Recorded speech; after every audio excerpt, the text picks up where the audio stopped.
Энэ дэлхийн хамгийн хойд талын цэг буюу хойд мөсөн далай түүний тойроод оршиж байгаа туундар болон Арктикийн бүс нутгуудын тухай өнөөдөр та бүхэнд ярьж өгнө.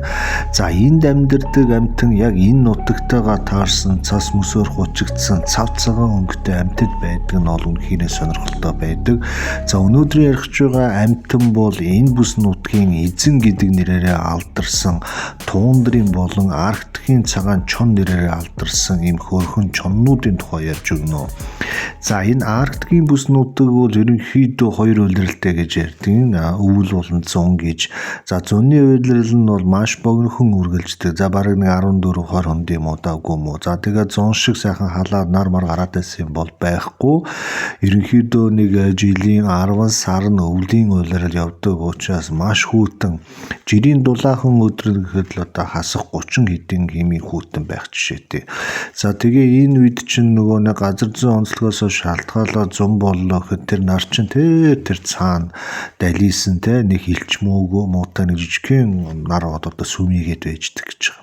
Монголд болон өөр улсуудад харж байгаа шиг нар ингээд нүүр нүдгүү шараад нүд дамгийн албуулах тийм ямар ч боломж байхгүй. Маш бүдэгхэн зүйл холоос л гэрэлтэж байгаа. Энийг л Арктикийн зун гэж хэлээд байгаа. Үнэхээр юм богино настай ямар ч илж тижээлгүй өвс ногоогүй ийм амар одоо хүүтэн хөргөж газар Арктикийн чон гэдэг амьтан өсөд төрөөд амьдраад үхээд дуусаад өнөөдрийн хүртэл 10,000 жилийн турш одоо өнөөдрийн энэ хүртэл бидэнтэй хамт жаргал зовлонгоо хаагаад явж идэг.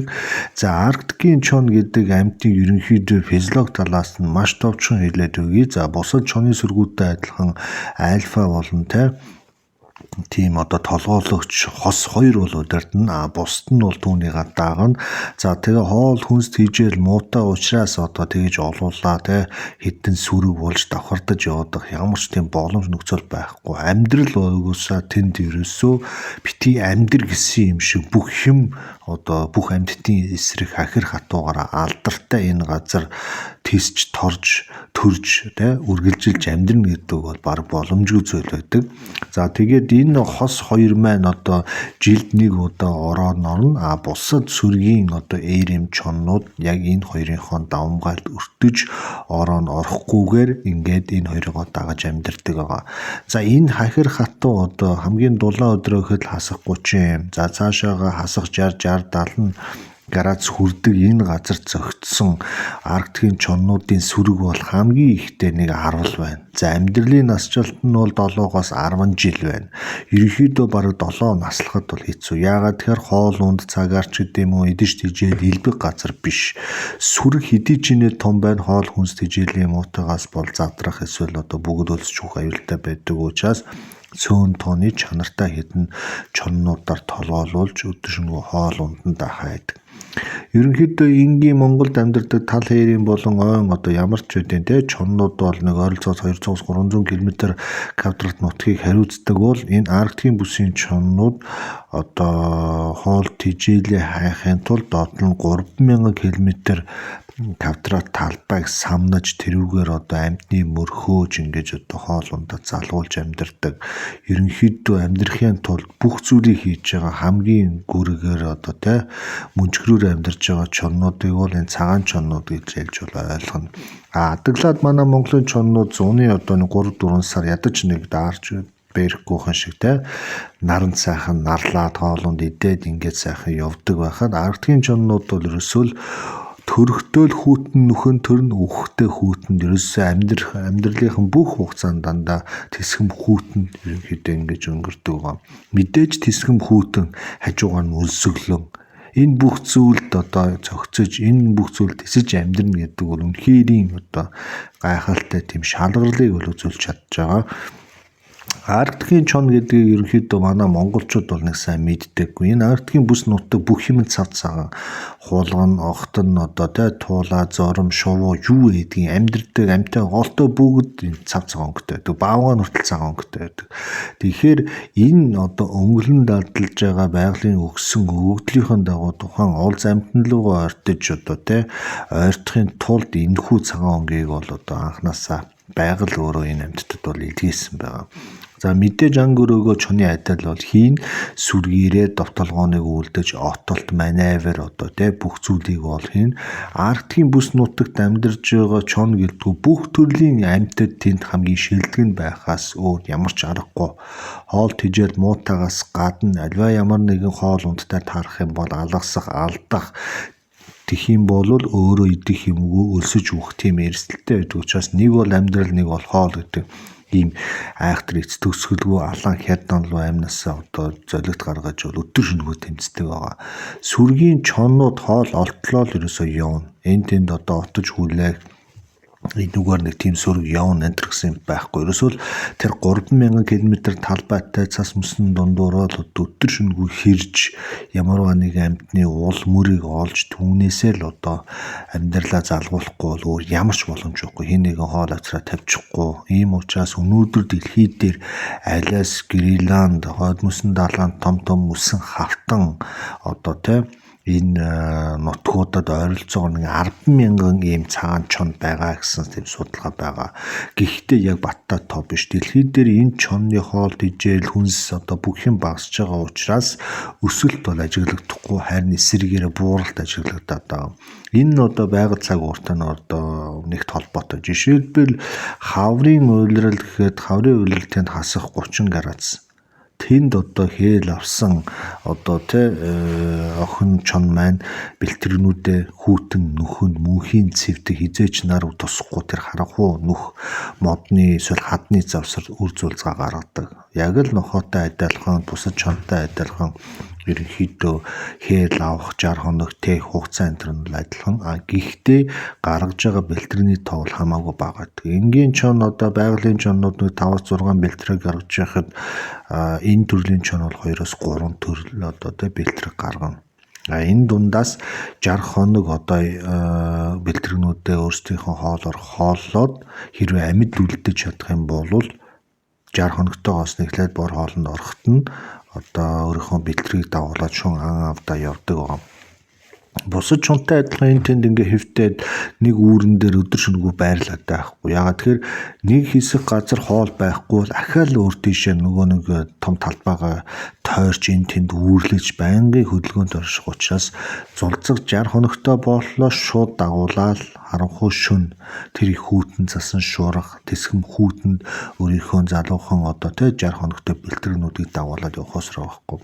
Сүрэг явж явах үед хоцрох, унтах, одоо сулдах, ядрах юм бол шууд орхиол явна.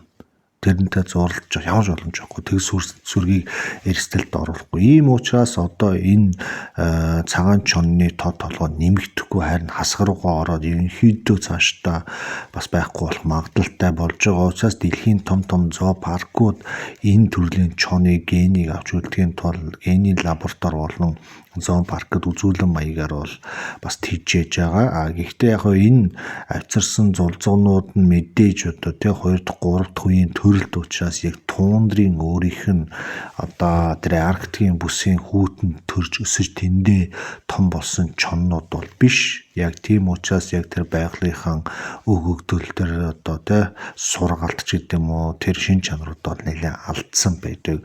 Ерөнхийдөө манайхан бас ойлгох хэрэгтэй. Ямарваа нэгэн амьтны генийг хадгална гэдэг зүгээр тэр чигээр нь үржүүлээд тавиад байлгаад байхын тэр ген байгаа гэж ойлгож болохгүй. Амьдралын тэр нөхцөл өдөр тутмын хичээл давтлага сургууль хоол унд тэр сүргийн зохион байгуулалт бүтэц тэр ахлах чоннуудын өгж байгаа тэр амьдралын туршлага энэ төр чинь өөрөө яг тэр төгс чоныг бол бий болгодог.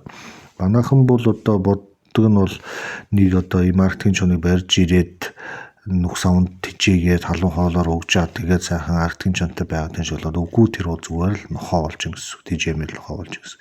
Тэгэхээр Арктикийн бүс нутагт байгаа тэр чонны зан авирыг судлыг судлаач нар ч бас очиж чаддаг.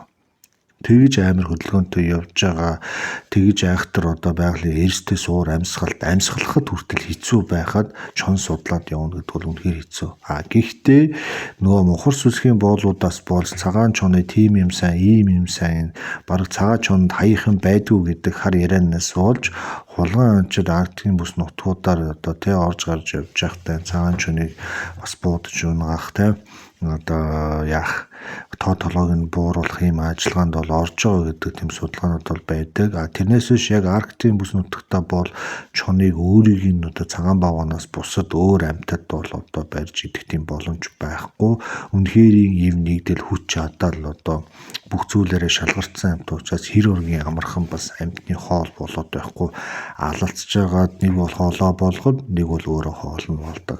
Тэгэхээр энэ хулгай анчид одоо мухар сүсэгтэй хүмүүс бол ерөнхийдөө энэ амьтдын амьдрах эрхэнд бол үнэхээр юм бас бүдүүлэг халдж байгаа гэдэг нь бол харагдаж байгаа. За ямар ч үсэн энэ Арктикийн одоо тий чоннуудын бэлтгэргнүүд үсрээд нэг юм уу хоёр тоотоогоор л өөрийнхөө сүрэгт бол нэгдэн тэгээ цаашаагаа бол өсөж үржих одоо тий олон болох тийм ямар ч боломж байхгүй. Хоол тэжээлийн байгаль цаг өөрийн ч одоо боломжгүй. Яг энэ бүс нутагтаа тааруулаад Арктикийн чоннууд харанхуй шөн үүрийн гэгээ тий одоо үл мэддэг харанхуй сарны жижигхэн ёлтойсон гэрэл ан ав ямар нэг юм хийдэг учраас одоо бусад чоныг бодвол хэлбэр хэмжээ нөөрөдөг жижигхэн одоо дуурагдуучих маш одоо тий богинохон хамар дээрээс нь саглагар одоо ийм нягт хэмжээтэй өстэй учраас тэр хүүтэн хасах 60 градусын хүүтнийг тэсэж яг тэр одоо цасан шурган дундуур амьтны үнэр хөөж ангөрөөгөө хийдэг одоо ийм цохилдлоотой байдаг. Тэгээд энэ богино хамар богино жихэн одоо ямар нэгэн хүүтэн агаарыг их хэмжээгээр оруулж хөлдөхгүй тул маш богиноор баш богино хугацаанд халаахад зориултай уушруу бас хэд хүүт агаар оруулахгүй анханасаа тийм зохион байгуулалттай одоо Арктикт бол бий болж бүрэлдсэн ч гэж үздэг. Тэгээ энэ дэлхий дээр байгаа хамгийн зовж байгаа хамгийн хэцүү нөхцөлд амьдарч байгаа чон алийг хэлэх вэ та гэх юм бол яхаарахгүй энэ Арктикийн цагаан чоннууд юм байна гэдэг тийм мессеж бол харагдаж байна. За тэгээ бусад саарл болон тал хэрийн чоннуудтай адилхан хамрлын одоо тэ мэдрэхүүн системүүд нь өндөр хөгжсөн учраас 1 км-ийн цаана байгаа одоо амьтан альва ямс үзэгдлийн үнэрээр нь багцаалж хэдий тооны хэр хэмжээний ямар хүч чадалтай өвдсөн гэмтсэн одоо тэ ямар амьтад байна гэдгийг зөвхөн хараагүй ч гэсэн үнэрлэх мэдрэмжийн дагуу ерөнхийдөө тодорхойлж чаддаг. Нүүр нүдгөө цасаар шуурж байгаа Арктикийн хүүтэн хэдэн өдөр 7 хоног үргэлжилдэг тэр цасан шуурган дундуур ол зомгоо хайж явж байгаа энэ амьтад бие биентэйгээ 8 км-ийн цаанаас улилдэж бие биендээ мэдээлэл дамжуулдаг гэдгээр бас нэлээд онцлог байгаа. Эднэрийн цуураа 8 км-т бас одоо салхиар дамжиж бусад чоннуудаа мэдээлэл өгөн тэгээд бие биенээ олж тэр түнэр харанхууд уулзсан тактик зохион байгуулна өөрөөсөө хүчрэхийг одоо тэ туундрын болон туйлын хамгийн том биетэй хүчтэй амьтадтай бас одоо алцаж сүргээ бараг хуу хэд болж эсвэл одоо тэ тухайн амьтны амжилттай унгаж иж энэ сүрэг цаашдаа орших оршихноо шийдэгддэг. Ерөнхий биеийн хилэмж, биеийн хэлбэр хэмжээ бол одоо энгийн чонтой бол адилхан. За 45-аас 50 кг хэмжээтэй. За тэгээд биеийн урт нь бол 70-аас 90 см байдаг. За хэвдүүлж байгаад нэг сүүлнийх үзүүрээс хоншоор хүртэл ингээ уртаар нь хэмжих юм бол хамгийн ихтэй 1 м 90 хэмжээний одоо байдаг. Тэгээд нэгт шигүү үснийхэн тусламжтайгаар одоо энэ тэнд хээр гадаа явж явах үедээ бүгд биеийнхэн дулааныг хамгаалаад цасанд нүхүүхаа цагираглаад тэндээ хошуугаа дүрээд тэгээд хасах 50-60 градусын хүүтэнд маргаашинтэйг амьд мэд босч ирээд ангөрөөгөө хийгээд явдаг энэ амьтны төсвөр төвчээр бол үнэхээр гайхалтай. Үнэхээр одоо дахиж шүтмээр тэ бахархмаар чон бол энэ туундрын буюу Аляскийн одоо энэ цагаан чоннууд юм байна гэдгийг та бүхэн ойлгож байгаа. Мэдээж ганц нэгээрээ явж байгаа чоннууд бол энэ туундрын бүсэд бол амьд үлдэх ямар ч боломжгүй. Өөрөөсөө хэд дахин том авраг амьдтыг барьж унагадаг учраас багийн тоглолт буюу сүргийн тогтолцоо энэ заавал байх шаардлага. Тэгэхээр өөр нэг гүчрэхэг сүргийг дагаад тэдний альфа толгойлогч хосын үгэнд ороод дагаад явж байвал нэг холдоо заалгана. Үгүй бол ганц нэгээрээ явж байгаа тэр цасанд хөлдөх, сулдах, өлсөглөх одоо тэр бүх зүйлээрээ одоо тэгэж уран төсгөөтэй үхэж өргөдөх ийм өндөр эрсдэлтэй байдаг учраас эс хүссэн хүсээгүй чи багийн тоглолтоор амьдрна. За тэгээд энэ Арктикийн бүсийн чоннуудаас жоохон наашлаа Сибирь тал руугаа, Монгол тал руугаа ойхээр Сибирьт амьдарч байгаа те янз янзын одоо Самоёд ч гэдэм үү, Хаски ч гэдэм үү нохоонууд бол ерөнхий одоо бүтэц багийн тоглолт энтрээрээ бол цагаан чонтой төстэй. Гэхдээ генетикийн хувьд бол ямар ч төс байхгүй. Яах аргагүй хүүтэн бүс нутгийн амьтад дандаа цагаан өнгөтэй байдаг. Тэр тусмаа үнэхэрийн шалгарсан маш цөөн тооны одоо нөхцөл байдалтай тохирсон тийм амьтад байдгийн байна гэдэг өнөөдрийн одоо энэ оруулж байгаа зүйлээс та бүхэн бол мэдэж авлаа. Тэгээ ямар ч байсан энэ цагаан чонтой холбоотой нарийн ширийн болсон бодит түүхэн явдлыг бол нэлээд хайж үзлээ. Яг олигтой бас мэдээлэл бол байдаггүй юм байна. Судалгааны хувьд ч гэсэн нэг автор судлагдаагүй бас 3000 км² нутаг дэвсгэрийг одоо тойрч явдаг амьтдыг бас тойрч судлана гэдэг бол үнэхээр хэцүү байдаг юм байна. Тэгэхээр яхах аргагүй одоо тэ далай дээр явж байгаа том өсөн хавтан дээр эсвэл одоо тэ хойд мөсөн далайтай тун ойрхон байдаг тэр цас мөсөөр мөнхийн хучигдсан түнэр харанхуу тэр нутгуудад цав цагаан өнгөтэй амьдардаг энэ тундрын чоннуудын тухай илүү гой мэдээллийг би цааш доолох юм бол та бүхэн сонирхолтой хэлбэрээдэг оруулаад явна. Тэг ямар ч байсан гоё түүхүүд суугтайгаа орж гараад ойрхон байж агаарай. Тэг дараагийн гоё түүхүүд араараасаа угсарч орж ирнэ.